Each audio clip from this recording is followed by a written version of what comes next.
So how do we get more in touch with our mind, you think, and I guess less in touch with our brain? This is the topic of spiritual practice, basically, and traditions all over the world have different ways of doing it. I like to divide it into four categories, which come from the Vedic tradition, which is there's the category of knowledge and wisdom, selfless service, devotion, and energy. And that's just a broad categorization.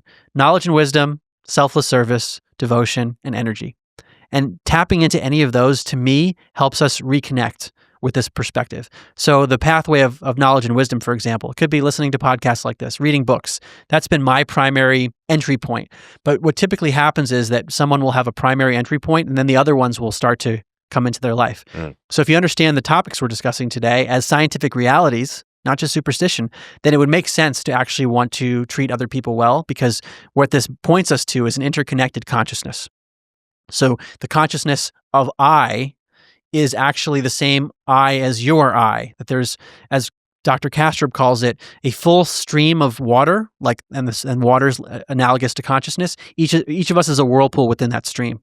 So we have individuation as whirlpools within an interconnected stream of water. That points to, well, if we're all part of the same water, we should want to help each other. We get into the golden rule and things like that. So then selfless service becomes a natural consequence where you think, what am I doing in life that's going to serve others, whether it's in the household or serving the public at large? And then also devotion comes in of, wait a second, if the source of my existence is not physical,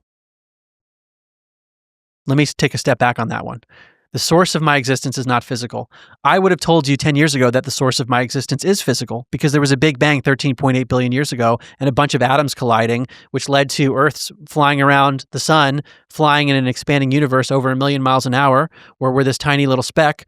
And as a result of that, a human being evolved after many, many years, which developed a brain and consciousness came out of the brain. That means the source of my existence is physical stuff, basically, coming from the Big Bang originally. But now I'm saying, wait, consciousness isn't emerging from anything physical. That means the source of my existence. The reason I exist is from something that's not physical. It's not a big leap to then say, there's no other reason for me to do anything in this world other than to serve the source of my existence, because I wouldn't be here without that source.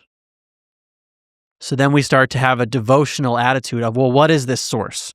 Some might call it the one mind, God, higher intelligence, whatever it is. It's a very quick, logical step to say, okay, I'm not here because of exclusively physical things. I'm here because of something non-physical. I want to serve that source. And then to live life is in devotion of that.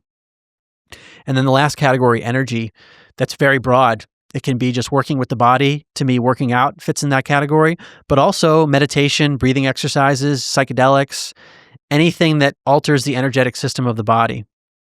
And so those are the four pathways to me to just try to tap in as much as possible. So it's a matter of how do we live life and then not lose track of those four categories.